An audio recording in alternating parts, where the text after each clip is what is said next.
राधे राधे। आज की इस वीडियो में आप सभी का मोस्ट वेलकम है। और आज की रेसिपी हमारी रहने वाली है मेवा पाक। अगर आपसे कतली नहीं जमती हैं, आपकी चाशनी अच्छी नहीं बनती है, या आप मेवा पाक बनाने में असमर्थ रहते हैं, आपसे अच्छे से नहीं बन पाती है, बिगड़ जाती है, तो ये वीडियो खासकर आप लोगों के लिए ही है। तो कृपया ध्यान से देखिए, और जो भी प्रॉब्लम आपको आती है कतली बनाने में, आज के बाद वो नहीं आएंगी, क्योंकि सारी प्रॉब्लम का हल आज मैं आपको इसी वीडियो में बताने वाली हूँ। तो कृपया वीडियो ध्यान से देखें और सुनें। कतली बनाने में आपकी चाशनी अगर बिगड़ जाती है, या फिर कतली आपकी टाइट बनती हैं, जो दांत से कटती नहीं हैं, सारी परेशानियों का हल आज मैं आपको बताने वाली हूँ। तो प्लीज़ आप वीडियो को पूरा देखें। जैसा कि इसका नाम है मेवा पाक, या मेवा कतली, या मेवा बर्फ़ी, जो भी आप बोलें, बहुत ही सरल तरीके से आज मैं आपको बताने वाली हूँ। तो चलिए शुरू करते हैं। इसके लिए हमें सबसे पहले मेवा चाहिए, जो भी ड्राई फ्रूट्स आपके पास हों, जैसे कि काजू, बादाम, पिस्ता, गोला, है ना, जो जो सामान मैं ले रही हूँ। अगर आपके पास इनमें से कोई ना हो, एक आधी, तो आप उसे छोड़ सकते हैं। ज़रूरी नहीं है कि आपके पास ये सभी चीज़ें हों, एक आध चीज़ नहीं हो तो छोड़ सकते हैं, लेकिन चीनी ज़रूर होनी चाहिए। मेवा एक आध कम ज़्यादा होगी तो चलेगा। हमने लिया है काजू, बादाम, पिस्ता, मगज के बीज, मतलब खरबूजे की मींग जो आती है, बीज, वो, और इलायची ली है 5-6, चीनी ली है, सूखा हुआ नारियल है 2, जिसे हमने मिक्सी के जार में पीस लिया है, और मखाने लिए हैं। तो सबसे पहले हमें इन्हें भूनना पड़ेगा, क्योंकि हमें इसकी सेल्फ लाइफ को बढ़ाना है, जो जल्दी से ख़राब भी नहीं होगी। तो ज़्यादा से ज़्यादा चले आपकी ये कतली मावा बर्फ़ी, तो उसके लिए आपको ये स्टेप फॉलो करना पड़ेगा। तो सबसे पहले हमने इसमें लिया है 150 ग्राम के करीब घी कढ़ाई में। इसमें हमने डाले हैं 200 ग्राम अपने काजू। 200 ग्राम काजू को हमें भूनना है, मतलब हल्का सुनहरा होने तक हम इन्हें फ्राई करेंगे। हल्का सा कलर चेंज होगा, एकदम से ब्राउन नहीं करना है, हल्का सा कलर चेंज होगा। आप वीडियो में देख के समझ सकते हैं।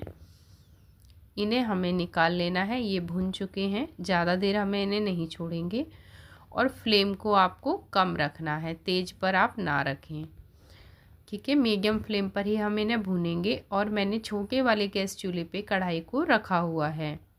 सारी चीज़ें मैं बहुत ही आराम से आपको बता रही हूँ, ध्यान दीजिए। और ये हैं हमारे 200 ग्राम बादाम, जिन्हें हमने भून लिया है, मतलब हम भून रहे हैं। और ये चटकते हैं, तो ध्यान दीजिए कि चटक कर कहीं आपके फेस पर, हाथ पर ना गिरे। तो इसे थोड़ा ध्यान से भूनिए। ये चटक कर इधर उधर कभी कभी गिर जाता है, तो इसको भी भुनने में ज़्यादा टाइम नहीं लगेगा, 2-3 मिनट में भुन जाएगा। और अब हम इसे भी निकाल लेंगे जैसे ही ये भुन गया है।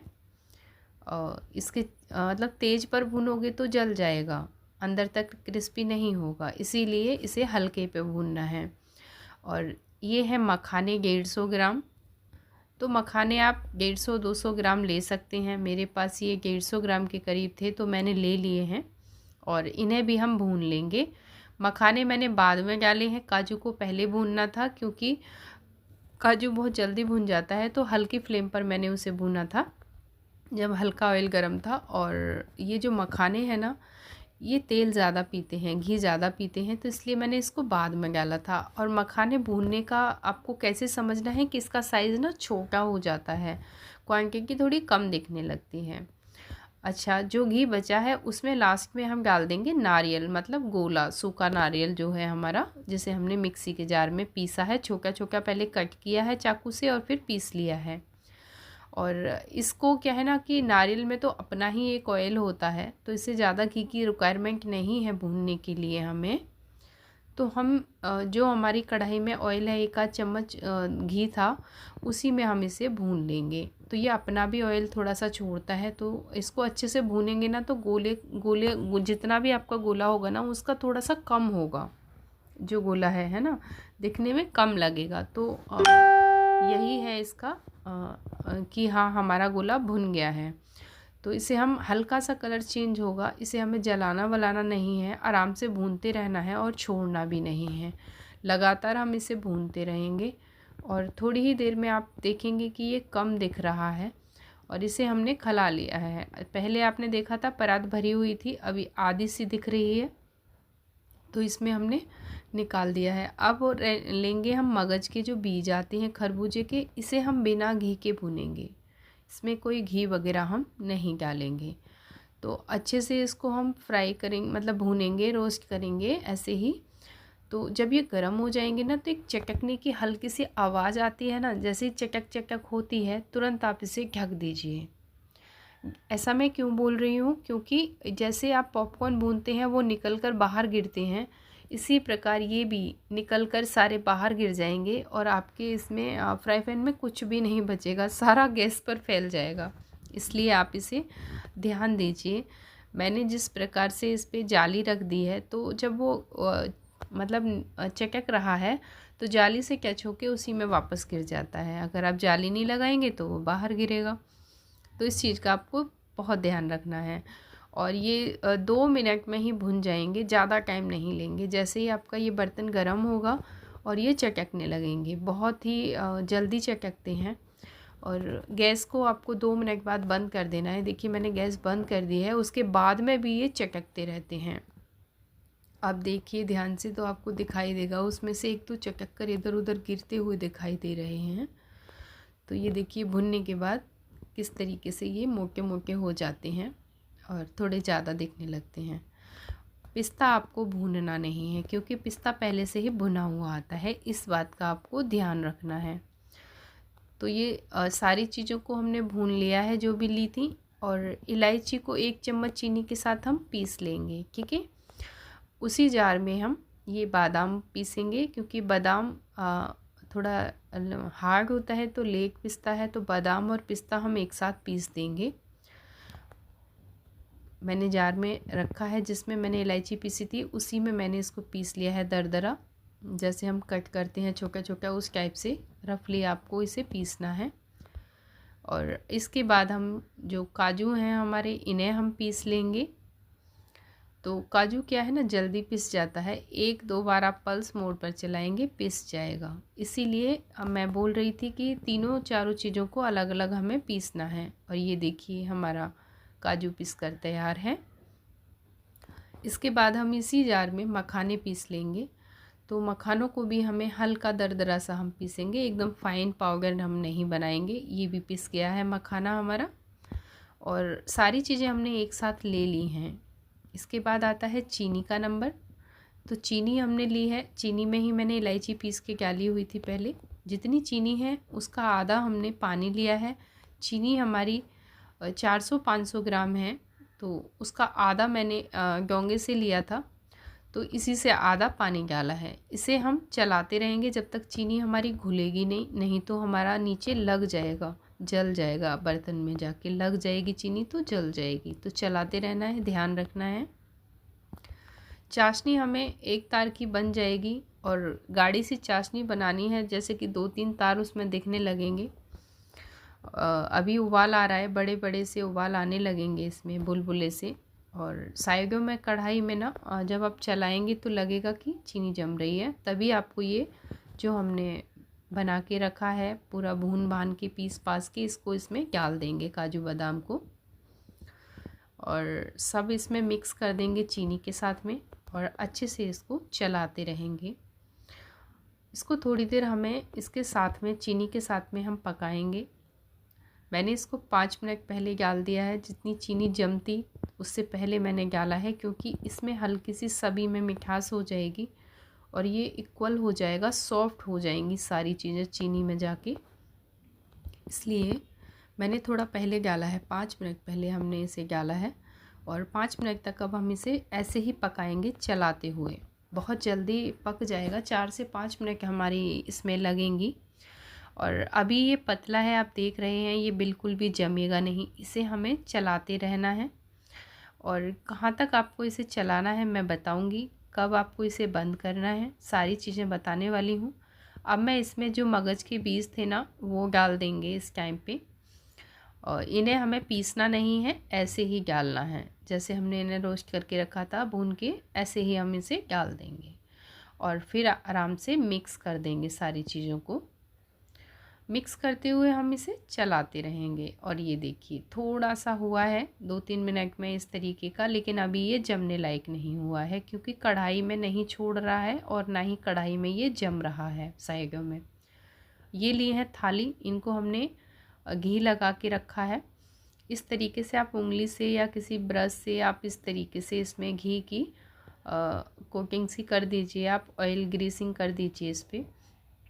थालियों को पहले से तैयार करके रखा है क्योंकि ये फटाफट से जम जाता है, फिर फैलता नहीं है। ये देखिए अभी ये हमारा हुआ नहीं है क्योंकि ये गिर रहा है। जैसे ही मैं करछी से गिरा रही हूँ तो ये टूट टूट के देखिए गिर रहा है, मतलब अभी ये जमेंगी नहीं क्योंकि अभी इसमें हल्की सी सॉफ्टनेस है, मतलब ये जमने लायक अभी तैयार नहीं है। इसे मैंने 2-3 मिनट और किया और आप देखिए कढ़ाई में नोटिस कीजिए, कढ़ाई में वो जमने लगा है, इसी से अंदाज़ा लग जाता है। तो मैंने फटाफट से इसे थाली में निकाला है और इसको अच्छे से लेवल कर देंगे क्योंकि सारी चीज़ें हमने दरदरी सी पीसी हैं, आपको पता है, जो खाने में बहुत ही अच्छा टेस्ट देंगी। तो इस तरीके से हम करछी से इसको इकसार कर देंगे थाली में जमाने के लिए, जिससे कि जो हमारे ड्राई फ्रूट्स हैं जो ऊपर रह जाते हैं वो अच्छे से लेवल हो जाएं। और दूसरी थाली में भी हम इसी प्रकार से इसको लेवल कर देंगे। आप चाहें इसे पतला, चाहे तो एक थाली में भी जमा सकते थे। मुझे थोड़ी पतली जमानी थी, ज़्यादा मोटी नहीं रखनी थी, इसलिए मैंने इसको 2 थाली में किया है। आपको जैसा भी पसंद हो, आप इसे मोटा या पतली जैसी भी जमानी चाहे कतली को, उस शेप में आप जमा सकते हैं। और इस तरीके से मैं इसको हल्का सा सेट कर दूंगी ऊपर से, जिससे लेवल हो जाएगा, एक ही लेवल रहेगा और एक अच्छी सी शाइनिंग आएगी, देखने में भी अच्छी लगेंगी हमारी कतली एकसार सी, ऐसे टेढ़ी मेढ़ी ऊंची नीची सी नहीं दिखेंगी। तो इसीलिए इस पर मैंने कोई घी वगैरह कुछ नहीं लगाया, ऐसे ही कर दिया है क्योंकि घी तो ऑलरेडी इसमें पहले से ही है और सारे ड्राई फ्रूट्स में अपना ऑयल होता ही है, आपको जैसा कि पता है। तो इसे अब हम 1-आध घंटे के लिए ऐसे ही छोड़ देंगे जब तक ये ठंडा होगा। थोड़ा इंतज़ार कीजिए और इसे ठंडा होने के लिए रख दीजिए। बाद में इसे आप अपनी इच्छानुसार शेप में कट कर दीजिए, चाकू से कट लगा दीजिए और इस तरीके से आप इसे निकाल सकते हैं। ये थाली को अपने आप ही छोड़ देगा और बहुत ही आसानी से निकल आता है। किसी भी चम्मच की सहायता से, चाकू से, जिससे भी आप इसे निकालना चाहें निकाल सकते हैं। और ये मैं इस तरीके से सारी कतलियों को निकाल दूंगी। और ये देखिए निकाल के हम इनको थाली में इस तरीके से रख देंगे। 1-2 घंटे से ज़्यादा नहीं लगता, 1 घंटे में सेट हो जाती हैं। आप पंखे में रख दीजिए, जैसे ही ये ठंडे हो तभी आप इन्हें कीजिए, वरना निकालते समय टूटने का डर रहता है। बाकी तो कुछ नहीं है, शेप में चेंज होगा।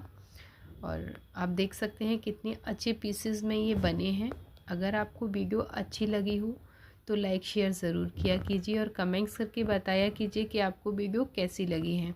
आज के बाद आपकी कतली कभी बेकार नहीं होगी अगर आपने ध्यान से सारी चीज़ें सुनी होंगी। अगर कुछ समझ में नहीं आया तो आप कमेंट्स करके पूछ सकते हैं या फिर वीडियो को दोबारा से आप देख सकते हैं। और ये देखिए आप अपनी इच्छा अनुसार किसी भी प्लेट में से सर्व कर सकते हैं। देखने में कितनी अच्छी लग रही हैं, उससे ज़्यादा आपको ये खाने में टेस्टी लगेंगी। और जैसा कि सिर्फ ड्राई फ्रूट के साथ मैंने बनाया है, मीठा थोड़ा कम ही रखा है। तो अगर आपको चीनी का माप लेना हो तो आप पिसा हुआ जितना भी आपका मटेरियल बने उसको कटोरी से नाप लीजिए और जितनी कटोरी आपका वो मटेरियल बने ना, उसका आधा आप चीनी लीजिए और उसका आधा आप पानी लीजिए। इस तरीके से आप इसे बना सकते हैं। तो मेरा आइडिया आपको कैसा लगा, मेरी रेसिपी कितनी पसंद आई है, आप लोगों को ज़रूर बताइएगा। और अगर आप मेरी वीडियो देखकर ये कतली बनाते हैं तो प्लीज़ मुझे ज़रूर बताइएगा कि आपको, अगर आपने बनाई है तो कैसी बनी और आपको ये रेसिपी कैसी लगी। नेक्स्ट रेसिपी लेकर हम फिर आएंगे, तब तक के लिए आप वीडियो देखते रहिए और कतली बनाइए, खाइए। नई वीडियो लेकर के फिर से आएंगे क्योंकि अभी जन्माष्टमी आ रही है तो कुछ मीठा ही लेके आने वाले हैं। नेक्स्ट रेसिपी क्या होनी चाहिए वो भी आप कमेंट्स करके बता सकते हैं। अगर आपको कुछ ये है कि ये बना के दिखाओ तो मेरे अगर संभव होगा तो मैं ज़रूर से वो रेसिपी आप लोगों के साथ शेयर करूँगी। लेकिन मैं नेक्स्ट रेसिपी शायद नारियल के लड्डू आप लोगों के लिए जल्द से जल्द लेकर आने वाली हूँ, तो वो वीडियो भी मैं आप लोगों के साथ जल्दी शेयर करूँगी। जो ताज़े नारियल के लड्डू होते हैं वो भी मैं ज़रूर से आपको बनाना बताऊँगी। तब तक के लिए राधे राधे, खुश रहिए, मस्त रहिए, स्वस्थ रहिए।